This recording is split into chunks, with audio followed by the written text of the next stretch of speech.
All right, so let's continue on.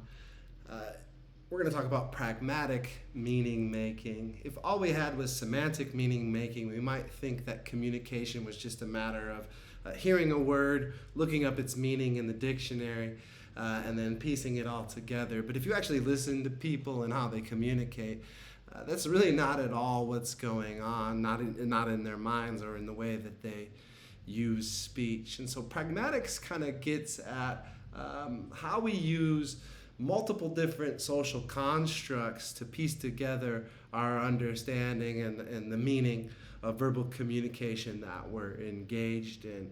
And so if you look over here at the left, down at the bottom, content, the verbal messages, that's our levels of kind of phonology and semantics and syntactics, where we select a certain string of symbols to send as a verbal message to another person.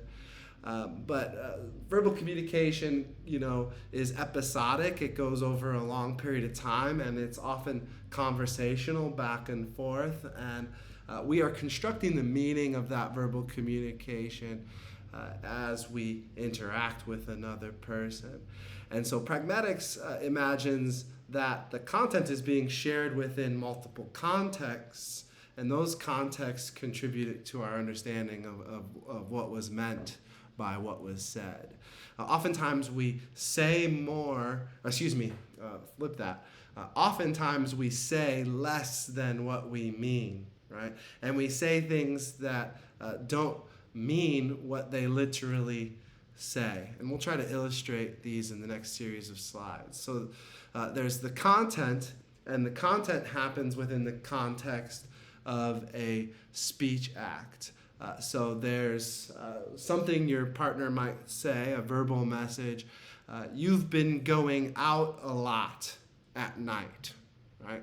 So we all know what that means. We could look it up in the dictionary. But is that what your partner means when they say that? If we look at the context of a speech act, what are they doing when they're saying that? You've been going out lately. They could be scolding you. That's one interpretation. They could be trying to make you feel bad. Another interpretation of what they're doing, what kind of action they're taking with their speech, might be a bid for attention, right? Maybe they're trying to say that they miss you.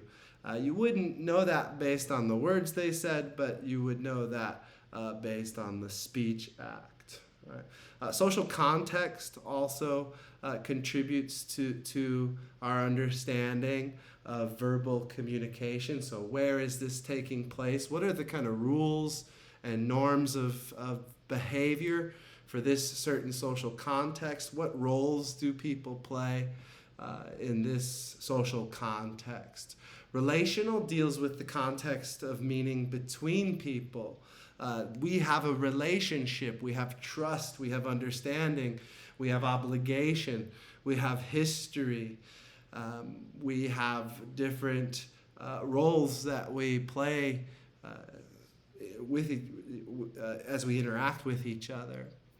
And then finally, there's a cultural context that we use to determine meaning. We see the act of communication that's going on here in the light of various cultural understandings that we have about the world.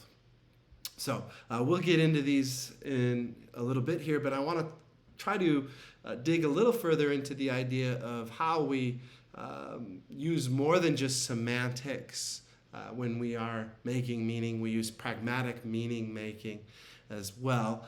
We could take a look at the expression, my dog, right? If you just were walking down the street and you encountered this message, my dog, maybe on a billboard or something, how would you determine what was meant by that? Would you think something like this? Probably. Would you think something like this? Maybe, maybe not, right? It's ambiguous, as we've talked about here. So semantic triangle kind of fails us in that situation. Let's say it's not a billboard. Let's say it's one of your friends saying the expression my dog? Well, to try to come at the meaning, you're not going to use that semantic triangle alone. You're going to know what the words my and dog mean, and that you're going to know that they have various definitions. But you're not going to know necessarily what that person means by it. So what you're going to do is you're going to piece together your pragmatic understanding of the situation, the speaker, who it is, your best guess of their motivation, and your understanding of the situation. Do they own a dog?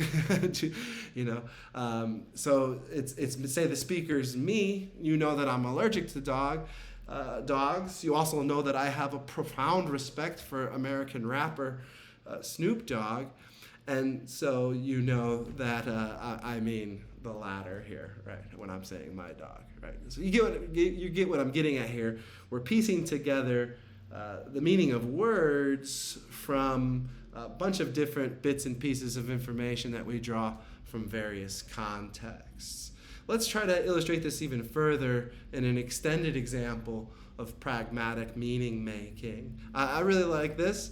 It's a little difficult perhaps at first to think your way through this, but hang in there and I'll try to explain it as best I can.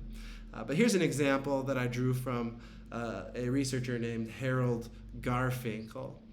And in the following exchange that I'm going to show you, so we're going to look at an exchange between two partners. Try to fill in the blanks of what is said. What do they understand that they are saying? They're going to say certain words. There's going to be certain content that they're sharing.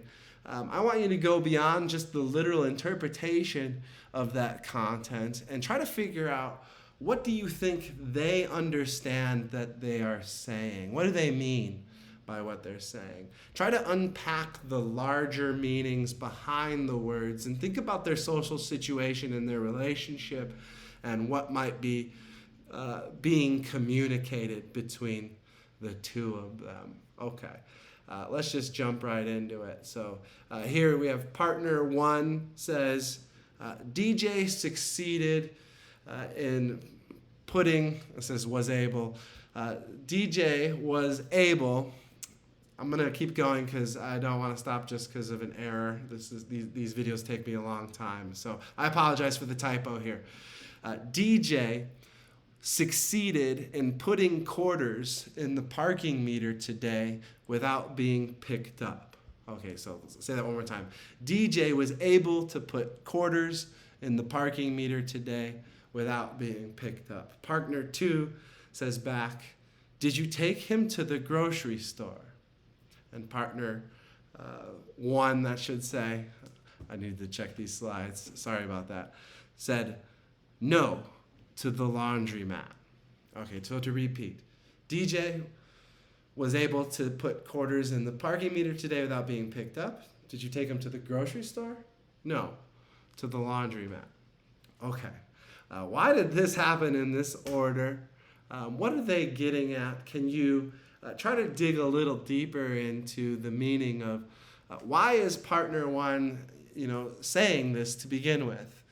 Why is it worth mentioning that the kid was able to put quarters in the parking meter? And then why did the second partner reply with, did you take him to the grocery store? Okay. So if we were to spend some time thinking and possibilizing what the meaning that they're exchanging between them was, we might come to a conclusion that they are saying more than what was actually said, right? They're more than the words themselves. So DJ was able to put the quarters in the parking meter today without being picked up. What is this partner actually saying? This afternoon, you'd have to be there, right? I was bringing DJ, our 4-year-old son, home from nursery school, as you know, because you're my wife, or you're my partner. He succeeded in reaching high enough to put quarters in a parking meter when we parked near a meter zone, whereas before, he had to be picked up to reach that high. So what is partner one doing? They're reporting that the son has grown, and they're also reporting on their movements throughout the day, right?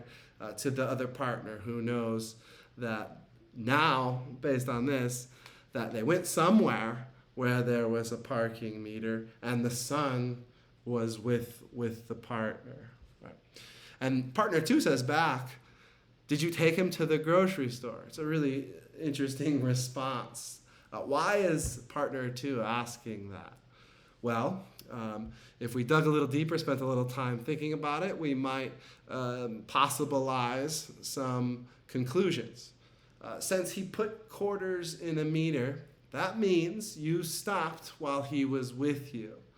I know that you stopped at the grocery store either on the way back to get him or either on the way to get him or on the way back. And there's parking meters at both places.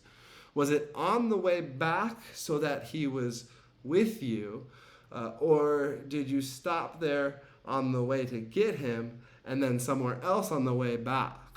Okay, so the partner's trying to figure out the movements, right? Something about the grocery store threw them.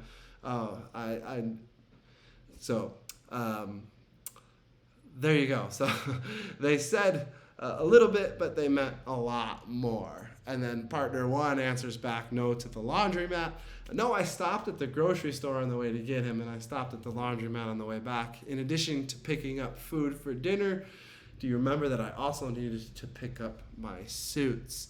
All that is communicated between those partners because they have a history with each other. They've been living together. They know what each of them is doing socially. And so even though they said those words, they didn't literally mean what they said. They meant a lot more than what they said. So I hope this kind of illustrates the idea of pragmatic meaning going well beyond semantic meaning. As Harold Garfinkel says, reporting what parties actually said, just reporting on their words, quoting them, is easier than reporting what they understood. So we make a lot more meaning out of what is said than the literal semantic meaning of words and piecing them together. We're going to use, as I said, the context of speech acts to help make sense out of verbal communication. A speech act is a utterance, a message that serves some sort of social function. It's achieving an act, it's doing an action, like asking a question, answering, complimenting someone, making a promise, apologizing, interrupting, greeting, bidding farewell. These things not only contain symbolic meanings, semantics, they also do something. And so we can recognize these forms, these speech acts, to help us make sense out of the meaning of what people are saying. This is going to relate to an idea in the textbook that is language is performative. And when the textbook is saying this, and the course readings is saying this, they don't mean that language is like a performance in the sense of theatrical fakery, right? It's not saying that language is fake or faking. What it is saying is that language performs actions.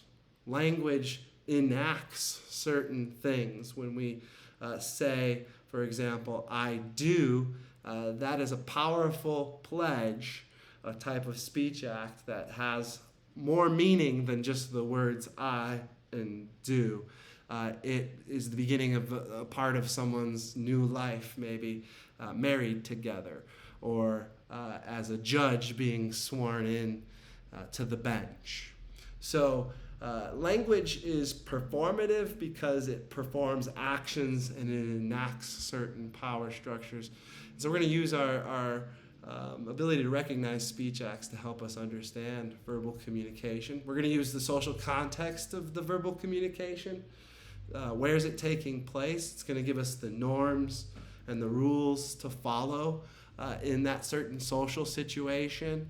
It's going to give us ways of speaking. Think of the social situation of a church or some sort of sacred religious space.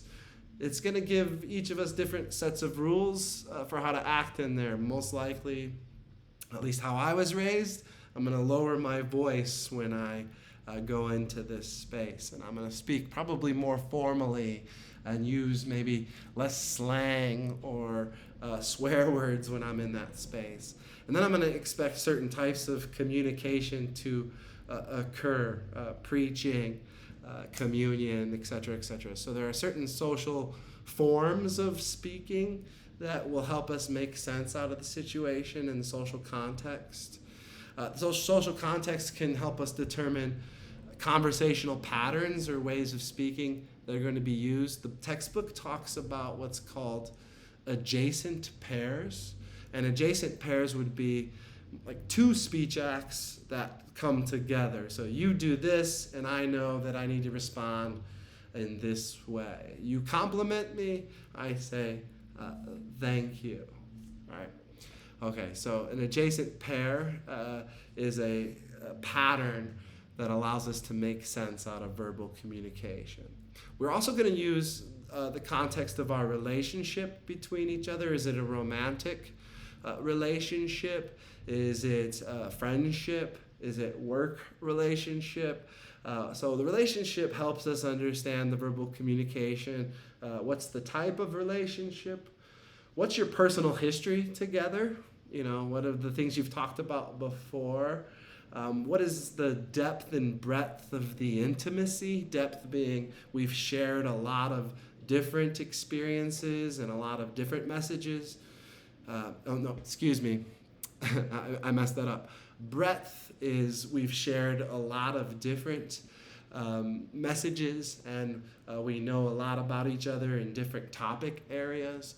Depth is we've gotten really intimate. We've shared our most closely held thoughts, feelings, desires, needs. So how much depth does that relationship have?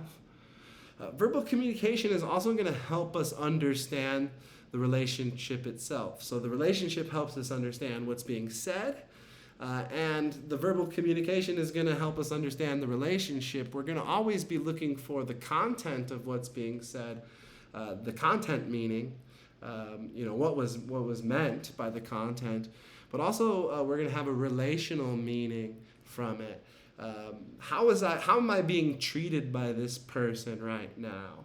Where do we stand in relationship to one another? Are they mad at me? Right? I'm going to get that along with the content. I'm going to make sense out of verbal messages on those two levels, content and relational meaning. There's also going to be the cultural context at play when I'm trying to pragmatically understand communication. I need to know what are the cultural norms in this situation, and what are the kind of shared cultural understandings that people might have in this situation in order to make sense out of what they're saying. Different cultures have, for example, different norms of how direct to be when communicating. Americans are pretty direct. We'll tell you, literally what we think. Do you want to buy this rug? No, it's a little too pricey for me. I'll just tell you. Whereas somewhere in Japan, that might be seen as too direct, too rude. And so rather than saying, no, the rug's too expensive, you'll say, it's a nice rug. And the person will know that you mean you don't intend to purchase it without you having to threaten their face, right? So there's different norms of directness in culture, formality. Some cultures call for more formal use of language, especially in certain situations. Some cultures use silence differently. Native American culture, silence is much more meaningful and normal in the verbal communication process than it is in Western cultures. Listen to me on these videos. I try to fill the silence with words. So that's a cultural difference with verbal communication. There's lots of different cultural differences when it comes to understanding verbal communication and its significance. There's also what we might call cultural myths at play with verbal communication. There's the literal semantic definition of the word cowboy. But if you were raised watching Westerns or reading about the American Western frontier, you likely also have a lot of cultural myths associated with cowboys. Maybe the myth of American individuality, of rugged masculinity, right? That kind of go-getter spirit, right? And so the word cowboy gets wrapped up in all these cultural myths that we tell ourselves about who we are and the world. Another one might be the word entrepreneur is going to express a myth of meritocracy, right? If you work hard, you will succeed, and those who work hard deserve to succeed and do succeed. Let's not talk about all the people who work hard and don't succeed, or the people who don't work very hard and do succeed. We have a sense of American entrepreneurship here that's very culturally specific and wrapped up in certain myths. Okay, so verbal communication carries a lot of cultural baggage with it. And we see also the cultural context at play when we see things like cultural expressions. Let's see, I need to think of one really quickly. We would say in English to pull your leg, right? Someone's lying to me, they're pulling my leg. In Russian, they'll use a cultural idiom, hang noodles on my ears, to mean that someone's lying. In order to understand a cultural idiom, you have to be kind of a member of that culture and have learned that code. And a lot of times these cultural idioms express certain things about our culture and our environment. And we'll talk more about cultural idioms in an upcoming discussion. Oh, I did have an example on here. Whatever floats your boat, another cultural idiom. That would be kind of meaningless to you. Whatever floats your boat, whatever you like. So in summary, to summarize all these videos, verbal communication is the use of symbols to convey meaning, and it's a really complex act. It uses multiple systems of meaning, the phonological, right? The sound system, the syntactic, the grammar and order of the words, the semantic system of symbols and their meanings, and the pragmatic of piecing together a lot of different contexts. So we are complex human beings, talking monkeys, and remember the talking fish at the beginning. Acquire language so that you can talk about and think about reality. So long.